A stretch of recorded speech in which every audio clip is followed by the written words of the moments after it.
Good evening. This is All India Radio and I am Gaura Dhawanlal with the news at 9.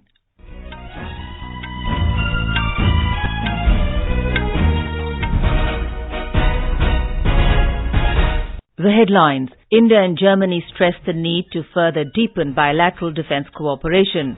Prime Minister Narendra Modi says the two countries resolve to strengthen bilateral and multilateral efforts to combat terrorism. 5-phase polling announced for Jharkhand Assembly elections beginning 30th November, counting of votes on 23rd December. Environment Minister Prakash Javadekar says all stakeholders must sit together to find a solution to air pollution issue. Supreme Court mandated panel declares public health emergency in Delhi-NCR. And in women's hockey, India beat US 5-1 in qualifier match in Bhubaneshwar for 2020 Tokyo Games. India and Germany have acknowledged the need to further deepen bilateral defence cooperation as strategic partners and to jointly address global and regional security challenges. A joint statement issued after the meeting between Prime Minister Narendra Modi and German Chancellor Angela Merkel in New Delhi said both sides agreed to develop stronger cooperation in defence industry testing and certification, especially for design certification of various systems.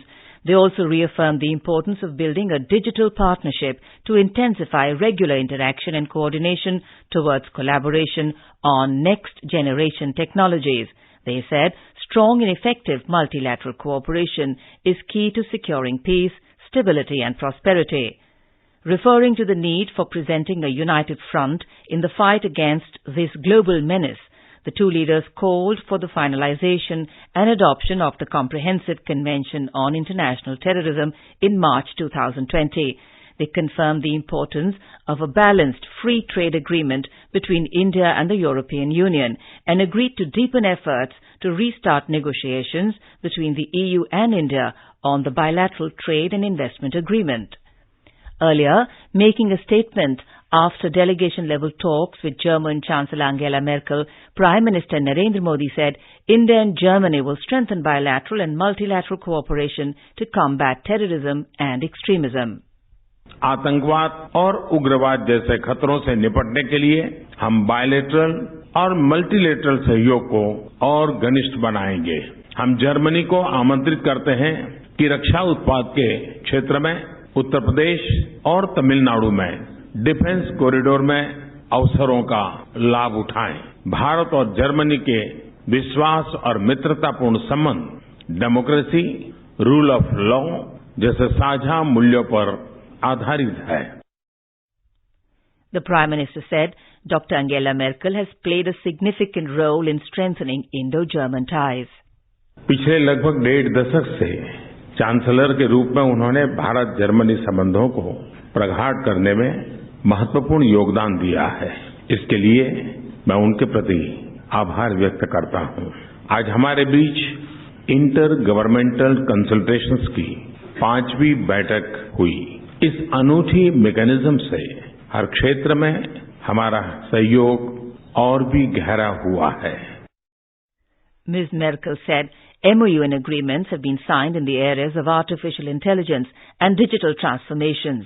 She said huge potential lies in the sector of digitization and both countries will resolve the challenges through cooperation. She also expressed hope that she will be happy to engage in big infrastructure projects which India is envisaging. Both countries signed 17 MOUs and agreements in different fields during the 5th Indo-German intergovernmental consultations. Key issues during the discussions include jointly driving digital transformation through innovation and frontier technologies, especially artificial intelligence, making economic growth sustainable by cooperating on climate change and people-to-people contact through mobilization of skilled labor. Later in the evening, German Chancellor Angela Merkel called on President Ramnath Kovind at Rashtrapati Bhavan. During the meeting, the President said that the India-Germany global partnership is progressing well and both countries should work together to strengthen multilateralism and a multipolar world order.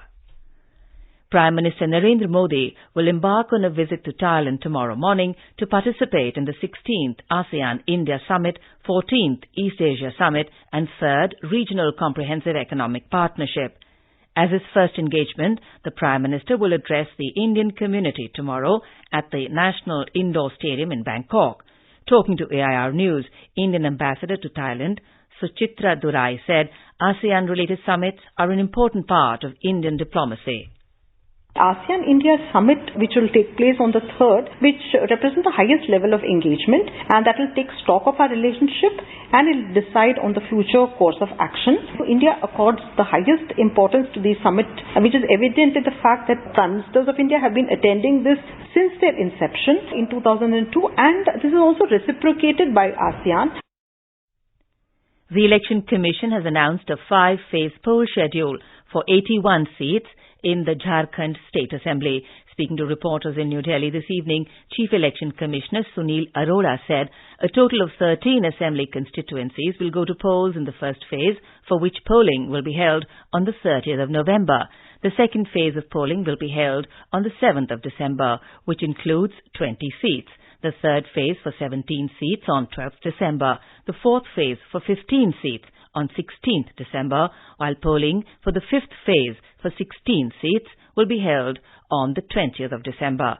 Mr. Arora said the counting of votes will be taken up together on the 23rd of December. He said notification for the first phase will be issued on the 6th of November, for the second phase on 11th November, third phase on 16th November, fourth phase on 22nd November, and for the fifth phase it will be issued on the 26th of December. Mr. Arora said special security arrangements have been put in place in Naxal-affected areas. Adequate personnel for Central Armed Forces are being deployed for security during the election process so that registered voters from all sections of society can access their franchise without fear. Special security arrangements will be in place for left-wing extremism affected areas. Amid a standoff between the BJP and Shiv Sena over government formation in Maharashtra, senior BJP leader Sudhir Mungantiwar today said, if the government is not formed in the stipulated time period, then the state will have to be subjected to President's rule. Mungantiwar said both Shiv Sena and BJP candidates fought the recent State Assembly elections under a common banner of Mahayuti. Hence, the new Chief Minister will also be from the alliance. Speaking to reporters in Nashik, NCP Chief Sharad Pawar said that his party will not lend support to the Shiv Sena. He added that both the Shiv Sena and BJP are exhausting each other in the process of government formation. This is All India Radio giving you the news. For quick news updates, visit our News on AIR app and follow us on Twitter @AIR News Alerts. You can also visit our website www.newsonair.com. Union Minister for Environment and Climate Change, Prakash Javadekar, has said that all stakeholders must sit together to find a solution to the issue of air pollution instead of blaming each other. Speaking at an event in New Delhi today, Mr. Javadekar slammed Delhi Chief Minister Arvind Kejriwal for politicizing the issue and indulging in a blame game in the wake of deteriorating air quality in Delhi-NCR. Mr. Javadekar said, during the last 15 years, only discussions were held on the issue of air pollution, but the National Democratic Alliance government at the centre has taken concrete steps to address the menace. प्रदूषण के खिलाफ जो मोदी सरकार ने नीति अपनाई कि पांचों राज्यों के लोगों को इकट्ठा बिठाकर उद्योगों में और अन्य गतिविधियों में प्रदूषण कैसे कम हो इसकी चिंता करें, उसका पालन करें. Meanwhile, a Supreme Court-mandated panel today declared a public health emergency in the Delhi-NCR region and banned all construction activities till the 5th of this month. In the wake of increasing pollution, the Delhi government has decided to close all schools till the 5th of this month. Ladakh Lieutenant Governor Radhakrishna Mathur has said that he is working on a development package for the Union Territory of Ladakh to ensure all-round and speedy development in every possible sector. Mr. Mathur said the UT administration will start taking decisions at the earliest. He made his maiden public address as Lieutenant Governor of the newly created UT in Ladakh's annual festival Spalnam Tuston in Leh today. The 7th India-US Economic and Financial Partnership meeting was held in New Delhi today. It was co-chaired by Finance Minister Nirmala Sitharaman and US Secretary of Treasury Stephen T. Mnuchin. Briefing reporters, Ms. Sitharaman said during the meeting both sides took stock of the efforts undertaken to further improve mutual cooperation on a wide range of multilateral subjects. She said both sides not only discussed policies to stimulate growth, but also deliberated on the significant steps taken by both countries to strengthen the financial sector. Telecom Regulatory Authority of India, TRAI, has fixed phone call ring time at 30 seconds on mobiles and 60 seconds for landline phones in case the call is neither answered nor rejected by the subscriber. The regulator said this is an amendment to the quality of service norms for basic telephone service and cellular mobile telephone service. The retirement fund body Employees Provident Fund Organization has launched a facility for formal sector workers to obtain a universal account number online. Now, workers can generate universal account numbers from the EPFO portal directly. At present, workers are required to apply through their employers to get the universal account number.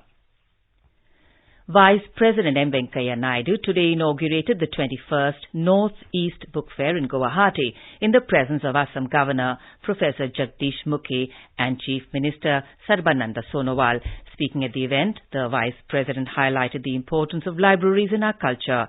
There are as many as 217 bookstores, including one from Bangladesh. The book fair, which was inaugurated today, will be open to the public for 12 days. In Bihar, Kharna was performed on the second day of Chhath Puja festival. After taking prasad of kheer and roti, devotees have started their 36-hour-long fast without water. Tomorrow, the devotees would offer Sandhya Arg to the setting sun on the ghats of rivers, ponds and other water bodies across the state. A report. Chhath ghats are prepared on banks of Ganga, Gandak, Kosi, Mahananda, Bagmati and other rivers for Arg. Illuminated with colorful lights and other decorations, Chhath ghats are wearing attractive look. After the deluge, most of the rivers have plenty of water to perform puja on ghats. Barricading have been done as a protective measure. Markets are full of seasonal fruits, puja-related materials and people are seen busy in purchasing essential items for puja. Dharmendra Kumar Rai, AIR News, Patna. The U.S. House of Representatives has passed a resolution to formally proceed with the Democrat-led impeachment inquiry against President Donald Trump. The resolution sets the stage for the next phase of investigation into a whistleblower's complaint. The complaint alleges that the U.S. president attempted to pressurize Ukraine to interfere in the 2020 presidential elections by investigating the family of his potential political rival, Joe Biden. In men's hockey, the match between India and Russia for an Olympic berth is underway at the Kalinga Stadium in Bhubaneshwar. At halftime, India were leading by 2-1. Earlier this evening, the women's team took a giant leap towards Olympic qualification with a near-flawless performance to hammer the United States of America 5-1 in the first leg of the two-match FIH qualifier. Ranked 9th in the world, India now need to defend their 4-goal advantage in tomorrow's second and final leg to seal their Tokyo 2020 ticket. In tennis, India's top doubles player Rohan Bopanna advanced to the quarterfinals of the Paris Master with partner Denis Shapovalov, but his compatriot Divic Sharan made a second-round exit. And now, before we close, the headlines once again. India and Germany stressed the need to further deepen bilateral defence cooperation. Prime Minister Narendra Modi says the two countries resolve to strengthen bilateral and multilateral efforts to combat terrorism.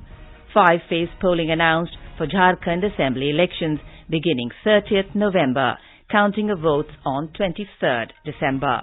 Environment Minister Prakash Javadekar says all stakeholders must sit together to find a solution to air pollution issue. Supreme Court mandated panel declares public health emergency in Delhi-NCR. And in women's hockey, India beat US 5-1 in qualifier match in Bhubaneshwar for 2020 Tokyo Games. And that is all in the news at 9. Good night.